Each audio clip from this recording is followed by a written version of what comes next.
Oke, bismillahirrahmanirrahim. Assalamualaikum warahmatullahi wabarakatuh.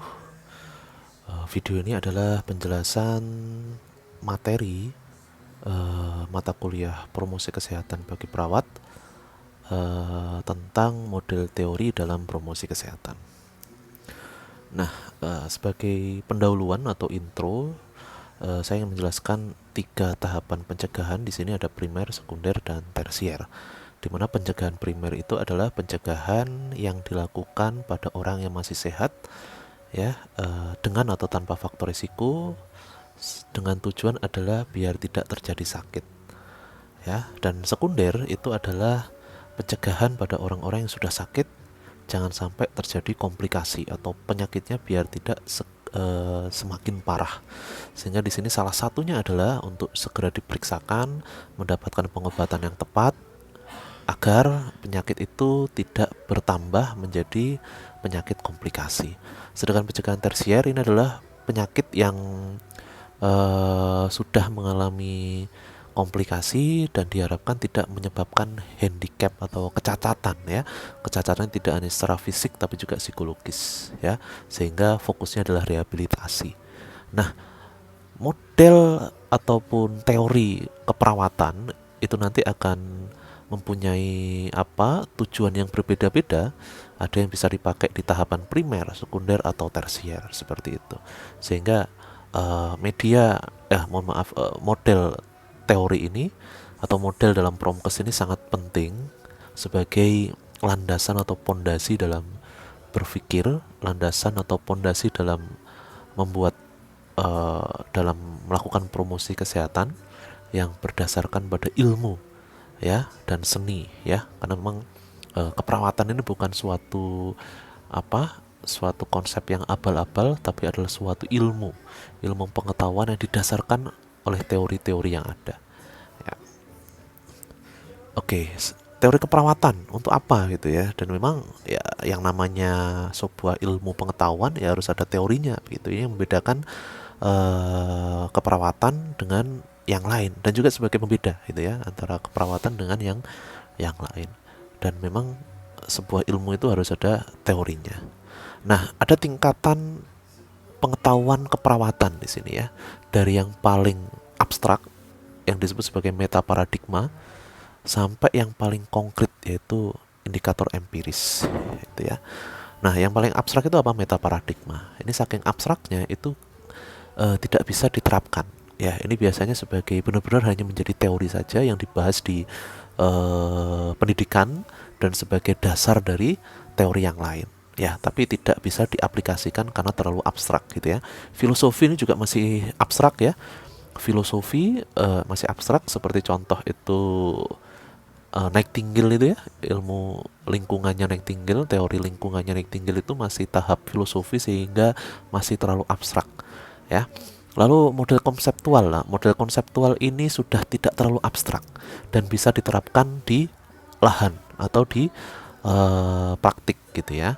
Jadi model konseptual, teori, dan indikator empiris inilah yang bisa diaplikasikan di ranah praktik, ya, langsung ke pasien gitu ya. Sehingga ketika nanti kita dalam melakukan praktik keperawatan itu ya menggunakan nursing knowledge yang minimal model konseptual, ya.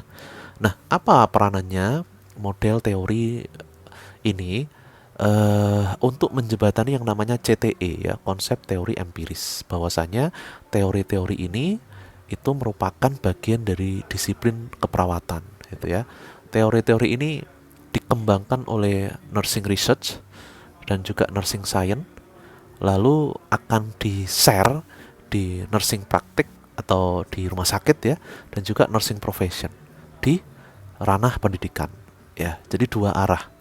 Teori ini akan diuji cobakan di riset, hasil risetnya nanti akan diaplikasikan di praktek maupun di akademik begitu ya. Nah, hasil dari di praktek dan juga di akademik itu juga menjadi suatu evaluasi ataupun follow up yang bisa menjadi lahan untuk diteliti kembali seperti itu. Dan terus menerus seperti itu sehingga teori keperawatan itu terus berkembang gitu ya. Terus berkembang atau terus disempurnakan, ditambahkan sesuai dengan tantangan zaman seperti itu. Nah, Untuk materi hari ini kita tidak memahami semua teori ya, tapi beberapa teori yang kira-kira itu cocok dengan promosi kesehatan. Yang pertama adalah adaptasi Roy, teori adaptasi yang merupakan ini adalah model konseptual ya, teori OREM, self-care deficit, Leininger, transcultural nursing, dan yang terakhir adalah Nola Pender dengan teorinya yaitu Health Promotion Model HPM ya. Ya, kita masuk dengan model adaptasi dari Roy. Ya, jadi gambaran model adaptasi Roy itu seperti bulatan seperti ini yang punya filosofi ya bahwa Roy ini melihat suatu sistem manusia adalah satu kesatuan atau unity ya. Ketika dia ada suatu stimulus atau ada suatu masalah, stimulus dari luar, maka tubuh itu akan mencoba beradaptasi, mengcoping itu ya dengan fisik, psikologis, konsep diri, interdependensi, fungsi peran ya, mengcoping itu sehingga beradaptasi dengan kondisi barunya, sehingga menimbulkan perilaku-perilaku yang baru. Seperti itu. Misal ada orang yang mengalami stroke, maka stimulusnya itu adalah stroke. Orang stroke itu lumpuh ya, maka fisiknya akan lumpuh ya, sehingga mungkin perannya akan terganggu. Kalau dia sebagai kepala keluarga mungkin jadi tidak bekerja sehingga kepala keluarganya digantikan oleh istrinya. Nah, itu bentuk dari adaptasi Roy. Bahwa yang orang tuanya itu bapaknya itu sakit sehingga digantikan oleh ibunya. Ya, konsep dirinya mungkin juga akan terganggu gitu ya karena dia tidak bekerja dan lain sebagainya sehingga memunculkan perilaku-perilaku baru. Nah, ini teori dari adaptasi Roy. Nah, teori adaptasi Roy ini beberapa apa ya konsepnya atau beberapa isinya itu adalah yang pertama adalah stimulus vokal. Stimulus vokal adalah stimulus yang langsung terjadi menyebabkan perubahan kesehatan. Ada juga stimulus kontekstual. Stimulus kontekstual itu adalah stimulus yang di atasnya stimulus vokal ya. Lalu residual ini adalah peran. Nah, perubahan-perubahan stimulus ini nanti akan menyebabkan coping proses dari manusia, ya. Di sini nanti ada subsistem kognator dan regulator ya. Sehingga nanti apa jadinya? Apakah seseorang itu adaptif atau tidak adaptif atau inefektif? Ya, sehingga nanti akan menyebabkan suatu perubahan level adaptasi ini. Nah, ini ya. Oke, ini stimulus vokal ya, stimulus vokal dan sebagainya. Nah, ini contohnya seperti ini. Ini pada ibu hamil ya, pregnancy. Maka stimulus vokalnya itu adalah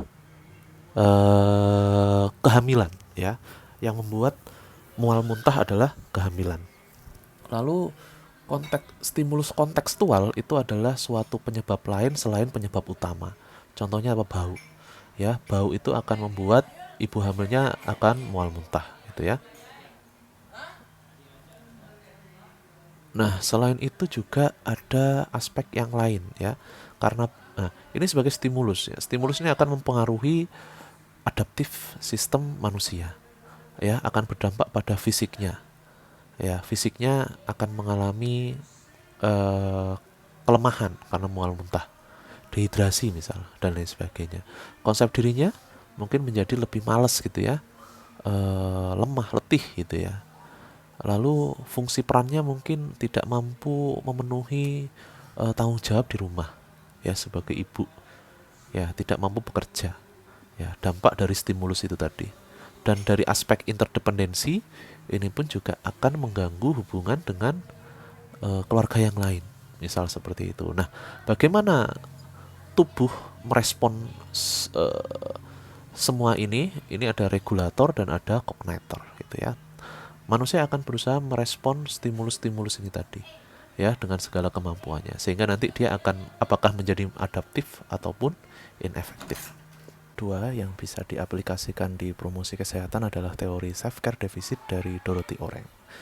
Ini juga cocok dan sesuai karena memang tujuan dari promosi kesehatan bisa sebagai perawatan diri ya untuk memandirikan pasien selama di rumah.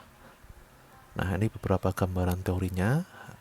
Pada dasarnya inti dari teori ini adalah bagaimana menentukan seseorang itu apakah bisa merawat dirinya sendiri atau tidak. Ya, perbandingan antara self care demand dan juga self care agency itu seperti apa. Jika terlalu besar demandnya, maka seseorang itu perlu bantuan total atau wholly, keseluruhan. Sedangkan bila agensinya sudah bagus, kemandiriannya bagus, maka hanya perlu suportif edukatif. Nah, seperti ini ya. Jika eh, implikasinya pada keperawatan adalah ketika perencanaan tindakan keperawatan. Setelah menentukan bahwa pasien ini kemampuan kemandirian perawatan dirinya seperti apa, maka nanti bisa ditentukan apa pasien itu perlu diberikan bantuan secara menyeluruh, wholly, kompensatory, atau sebagian, partly, ataupun hanya suportif edukatif. Ya, tinggal melihat kondisinya, tidak hanya secara individu, tapi secara lingkungan. Ya, tidak hanya secara basic condition, tapi juga hal-hal yang lain. Nah, seperti contoh ketika ada seseorang lansia yang mengalami trauma ataupun jatuh, lalu dia mengalami patah tulang, kelumpuhan, maka hal itu bisa dimasukkan ke wholly compensatory karena memang lansia mengalami keterbatasan ataupun juga penurunan fungsi. Beda dengan seseorang yang sudah baik, edukasinya juga sudah baik, pengetahuannya sudah baik, maka yang kita lakukan hanya suportif dan edukatif saja. Tidak perlu sampai bantuan secara menyeluruh. Nah, untuk teori selanjutnya adalah teori transkultural nursing. Ini juga sesuai dan bisa diaplikasikan di promosi kesehatan karena di Indonesia sangat kental dengan budayanya. Sehingga kadang budaya itu mempengaruhi terkait kesehatannya. Nah, ini gambaran teorinya. Ini tidak saya jelaskan secara detail, hanya implikasi pada promosi kesehatan saja. Pada dasarnya intinya adalah budaya pasien ataupun ketika kita memberikan promosi kesehatan pada kelompok-kelompok yang sangat kental dengan budayanya, maka kita perlu mengkaji budaya itu sendiri apakah ada yang bersinggungan dengan kesehatan atau tidak. Nah, ketika budaya itu bersinggungan dan berkebalikan atau merugikan kesehatan, maka perlu yang dinamakan restrukturisasi. Ketika budaya itu bisa dinegosiasikan, kurang bagus tapi bisa dinegosiasikan, maka negosiasi. Nah, ketika budaya itu sudah bagus dan sesuai dengan kesehatan, maka yang perlu dilakukan adalah maintenance. Jadi ada 3 implikasi atau tujuan dalam promosi kesehatan terkait dengan transcultural nursing lineager ini adalah ketika seseorang itu sudah baik, maka promosi kesehatan yang diperlukan adalah mensupport atau mendukung. Ya, ketika buruk, maka ada 2 langkah, ya, negosiasi atau merubah secara total seperti itu.